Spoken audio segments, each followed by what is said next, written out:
Kitchen में खड़ा होकर खाना बनाते बनाते सरला की कमर दुखने लगी।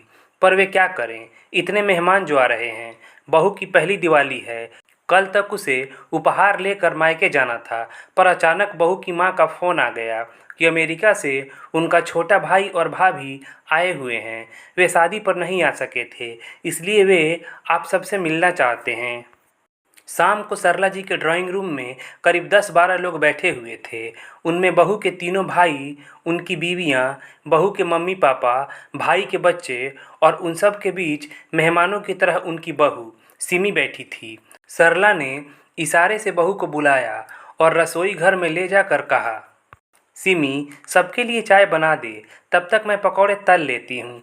क्या मम्मी, मायके से परिवार के सारे लोग आए हैं और आप कह रही हैं कि मैं उनके साथ न बैठकर यहाँ रसोई में काम करूँ? मैं तो कब से कह रही हूँ कि आप एक नौकर रख लो, पर आप हैं कि बस अब मुझसे कुछ मत करने को कहिए। मेरे घर वाले मुझसे मिलने आए हैं। अगर मैं यहाँ किचन में लगी रहूँगी तो उनके आने का क्या फ़ायदा? इतना कहकर सिमी किचन से बाहर निकल गई और सरला किचन में अकेली रह गई। उन्होंने शांत रहकर काम करना ही उचित समझा। सरला जी ने जैसे तैसे चाय और पकौड़े बनाकर बाहर रख दिए और वापस रसोई में खाना गर्म करने चली गई। बाहर से ठहाकों की आवाज़ें जब जब उनके कानों में पड़ती, उनका मन जल जाता। सरला जी का खून तब और जल गया जब जाते जाते सिमी की मम्मी ने उनसे यह कहा, क्या बहन जी, आप तो हमारे साथ जरा भी नहीं बैठी। कोई नाराज़गी है क्या?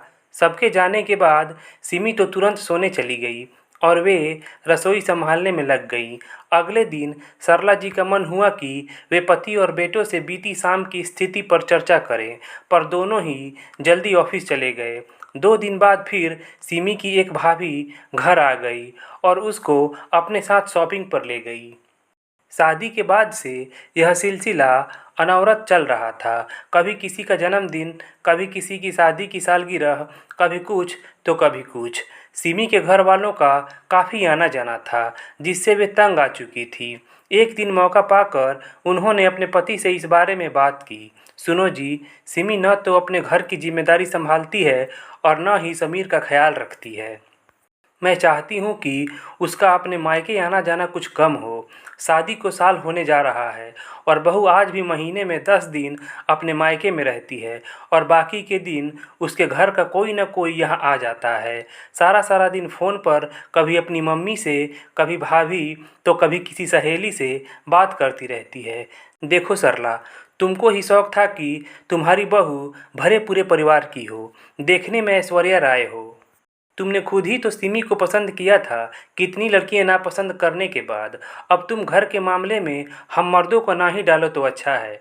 सरला जी सोचने लगी कि इनकी बात भी सही है। मैंने कम से कम 25 लड़कियों को देखने के बाद अपने बेटे के लिए सिमी को चुना था।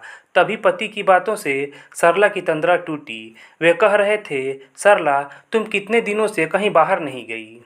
ऐसा करो, तुम अपनी बहन के घर हो आओ, तुम्हारा मन हल्का हो जाएगा।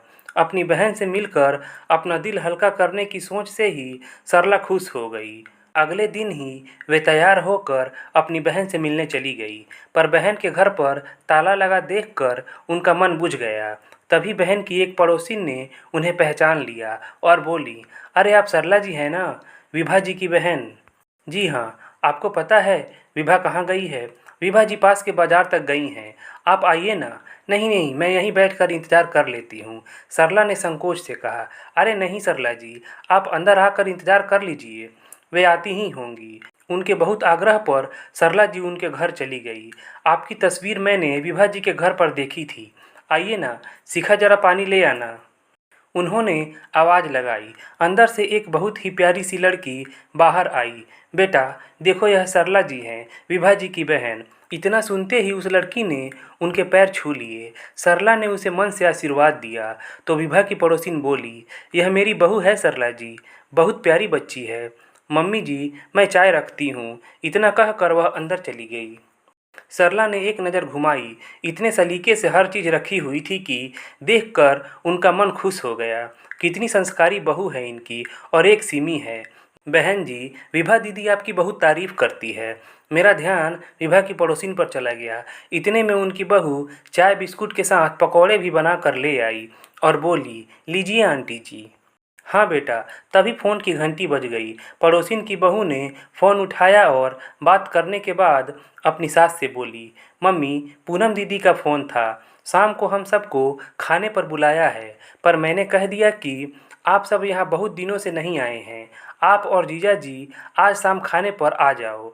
ठीक कहा ना? हाँ बेटा, बिल्कुल ठीक कहा। बहू किचन में चली गई तो विभा की पड़ोसिन मुझसे बोली, पूनम मेरी बेटी है, सीखा और उसमें बहुत प्यार है। अच्छा है बहन जी, नहीं तो आजकल की लड़कियां बस अपने रिश्तेदारों को ही पूछती हैं। सरला ने यह कहकर अपने मन को थोड़ा सा हल्का करना चाहा। बिल्कुल ठीक कहा बहन जी, पर मेरी बहू अपने माता पिता की इकलौती संतान है, एकदम सरल और समझदार। इसने यहाँ के ही रिश्तों को अपना बना लिया है। अभी शादी को 5 महीने ही हुए हैं, पर पूरा घर संभाल लिया है। वे गर्व से बोलीं। बहुत अच्छा है बहन जी, सरला ने थोड़ा सहज होकर कहा। अकेली लड़की है तो अपने माता पिता के घर भी बहुत जाती होगी। वे अकेले जो हैं। नहीं जी, बहू तो शादी के बाद सिर्फ एक बार ही मायके गई है, वह भी कुछ घंटों के लिए। हम बात कर ही रहे थे कि बाहर से विभा की आवाज़ आई, शिखा बेटा घर की चाबी दे देना। विभा की आवाज़ सुनकर शिखा किचन से निकली और उनको अंदर ले आई। शिखा ने खाने के लिए रुकने की बहुत जिद की, पर दोनों बहनें रुकी नहीं। अगले ही पल सरला जी बहन के घर आ गई। विभा के दोनों बच्चे अमेरिका में रहते थे। वह और उसके पति अकेले ही रहते थे। दीदी, आज मेरी याद कैसे आ गई? विभा ने मेज पर सामान रखते हुए कहा। बस यूं ही, तू बता कैसी है? मैं तो ठीक हूँ दीदी, पर आपको क्या हुआ कि कमज़ोर होती जा रही हो? विभा ने कहा। शायद सरला की परेशानियाँ उसके चेहरे पर भी झलकने लगी थी। आंटी जी, आज मैंने राजमा बनाया है। आपको राजमा बहुत पसंद है ना? आप तो खाने के लिए रुकी नहीं, इसलिए मैं ले आई और इन्हें किचन में रख रही हूँ। अचानक शिखा दरवाजे से अंदर आई।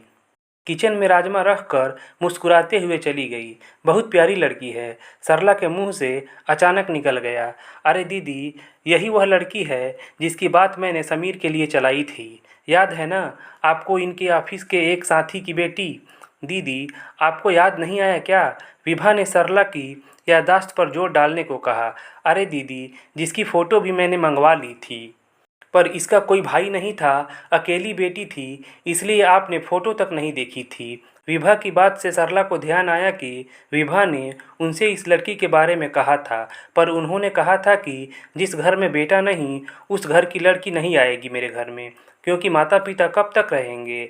भाइयों से ही तो मायका होता है, तीजों त्योहार पर भाई ही तो आता है। यही कहकर उन्होंने फ़ोटो तक नहीं देखी थी। इस लड़की की फ़ोटो हमारे घर पर पड़ी थी। श्रीमती वर्मा ने देखी तो उनको लड़की पसंद आ गई और आज वह उनकी बहू है। बहुत गुणी है शिखा। अपने घर के साथ साथ हम पति पत्नी का भी खूब ध्यान रखती है। आओ चलो दीदी, हम खाना खा लेते हैं। राजमा के स्वाद में शिखा का एक और गुण झलक रहा था। घर वापस आते समय सरला जी को अपनी गलती का एहसास हो रहा था कि लड़की के गुणों को अनदेखा करके उन्होंने भाई न होने के दकियानुसी विचार को आधार बनाकर शिखा की फ़ोटो तक देखना पसंद नहीं किया। इस एक चूक की सज़ा अब उन्हें ताउम्र भुगतनी होगी।